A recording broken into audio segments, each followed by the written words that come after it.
اعوذ باللہ من الشیطان الرجیم بسم اللہ الرحمن الرحیم اللہم صلی علی محمد وآل محمد وعجل فرجہم۔ ناظرین محترم السلام علیکم۔ تفسیر نور کے اس پروگرام میں ہم آپ کو خوش آمدید کہتے ہیں۔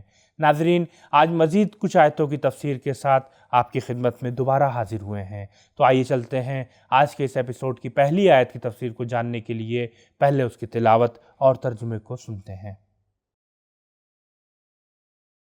كتاب أنزلناه إليك مبارك ليدبروا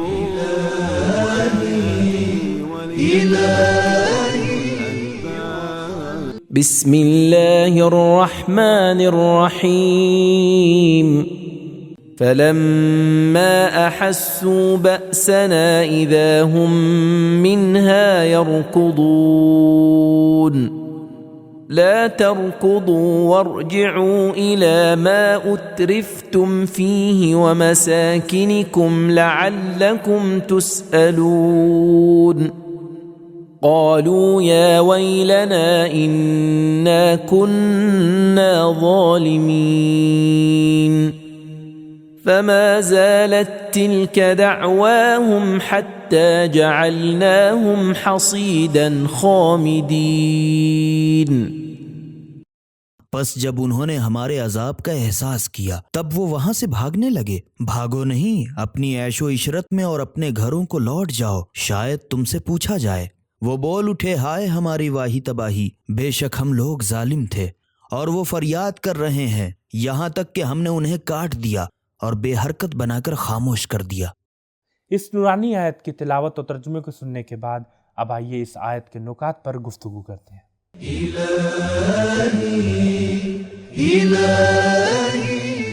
حسیدن محسود کے معنی میں آیا ہے، یعنی کٹی ہوئی فصل اور کھیتی۔ خامد کے معنی ہے خاموش ہونا۔ شاید تم سے سوال کیا جائے سے کیا مراد ہے؟ اس سوال کا جواب یہ ہے کہ تم ایک دوسرے سے سوال کرو، یا فقیر لوگ تم سے سوال کریں، یا مستقبل میں تاریخ تم سے سوال کرے۔ واللہ اعلم۔ مجموع البیان۔ اس آیت کریمہ کے اہم نکات کو جاننے کے بعد اب آئیے اس آیت کے پیغامات کو بھی جان لیتے ہیں۔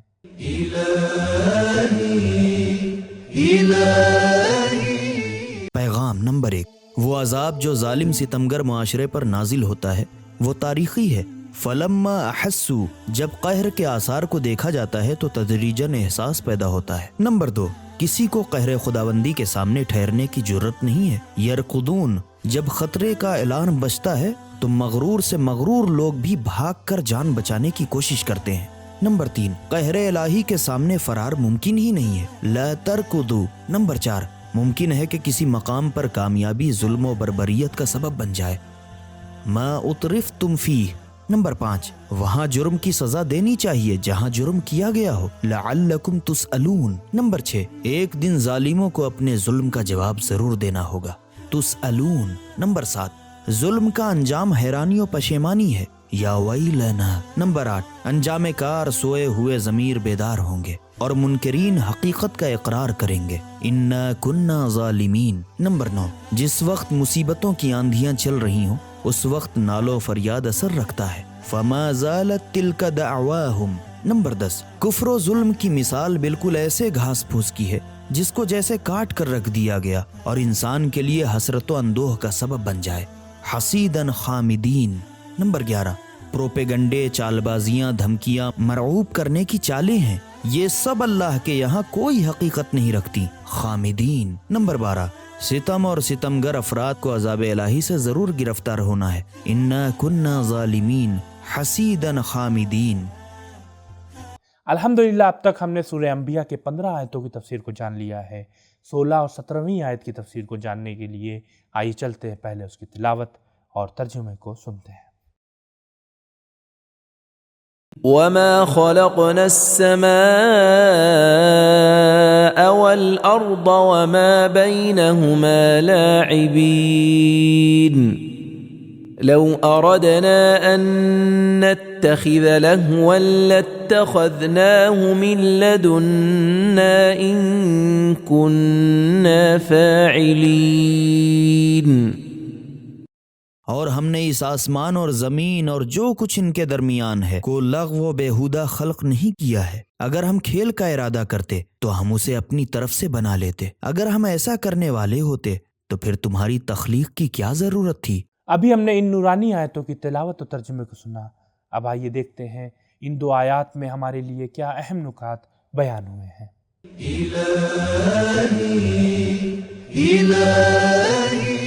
نمبر 1، حرف لو لغت عرب میں ان مقامات پر استعمال ہوتا ہے جہاں کوئی امر محال صورت میں ہو، کیونکہ خداوند متعال کے لیے لہو و لعب محال ہے، اس لیے یہاں لو کا استعمال ہوا ہے۔ نمبر 2، خداوند متعال نے ان آیات میں فرمایا ہے ہم لہو و لعب کرنے والے نہیں ہیں، اور اسی بات کو آگے بڑھاتے ہوئے لو اردنا ان نتخذ لعبا فرمانے کی بجائے فرمایا ان نتخذ لہوا، تو اس سے یہ معلوم ہوا کہ لہو و لعب کا مرکز ایک ہے، اور تفسیر المیزان میں آیا ہے کہ حقیقت میں لفظ لعب بے مقصد کام کے معنی میں ہے، اور لہو نامعقول مقصد اور سرگرمیوں کی طرف اشارہ ہے جو انسان کو حقیقی امور سے روک دیتا ہے، اور یہ دونوں اللہ کی نگاہ میں بے معنی اور باطل ہیں۔ نمبر 3، قرآن مجید میں متعدد مقامات پر اس امر کی تاکید آئی ہے کہ یہ جہان و ہستی کھلونا نہیں ہے بلکہ ایک مقصد و ہدف کے لیے وجود میں لایا گیا ہے۔ سورہ طلاق کی آیت نمبر 12 میں آیا ہے اللہ الذی خلق 7 سماوات ومن الارض مثلہن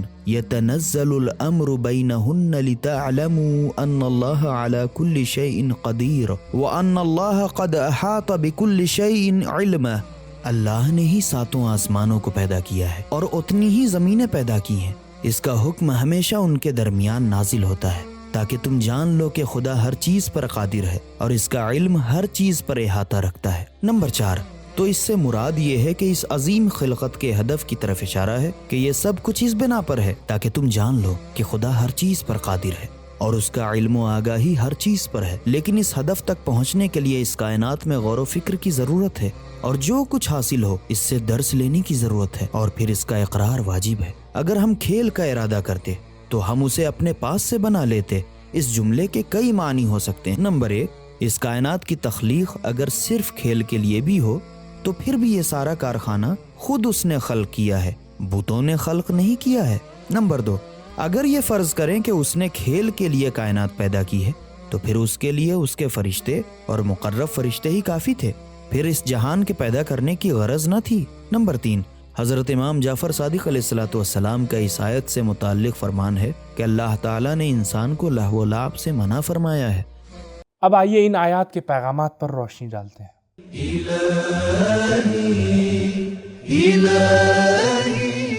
پیغام نمبر 1، یہ کائنات ایک مقصد و ہدف رکھتی ہے۔ وما خلقنا السماء والارض وما بینہما لاعبین، اگر آفرینش بےہودہ نہیں ہے تو موت کے بعد نظام زندگی کا خاتمہ نہیں ہے۔ جس کسی کا ہدف کھیل کود ہوتا ہے تو وہ کھیل کود کا سامان بناتا ہے، اتنی بڑی کائنات کی کیا ضرورت تھی؟ وما بینہما لاعبین۔ نمبر 3، مگر ہم بفرض محال کہیں کہ خداوند متعال کی اس کائنات کی خلقت کا مقصد کھیل کود تھا تو اسے چاہیے تھا کہ جو کچھ پیدا کرتا صرف اپنی ذات کے لیے ہی پیدا کرتا، اسے مادیات اور جسم کے پیدا کرنے کی ضرورت نہ تھی۔ لَاتَّخَذْنَاهُ مِن لَّدُنَّا۔ نمبر 4، اگر بفرض محال اللہ کا مقصد اس کائنات کی تخلیق سے کھیل کود تھا تو پھر اسے انسان کو پیدا نہیں کرنا چاہیے تھا، اور اتنے انبیاء کو زحمت دینے کی ضرورت نہ تھی، اور امر و نہی کی ضرورت نہ تھی، ثواب و عقاب کے اعلان کی ضرورت بھی نہ تھی۔ لو اردنا ان نتخذ لہوا لاتخذناہ من لدنا۔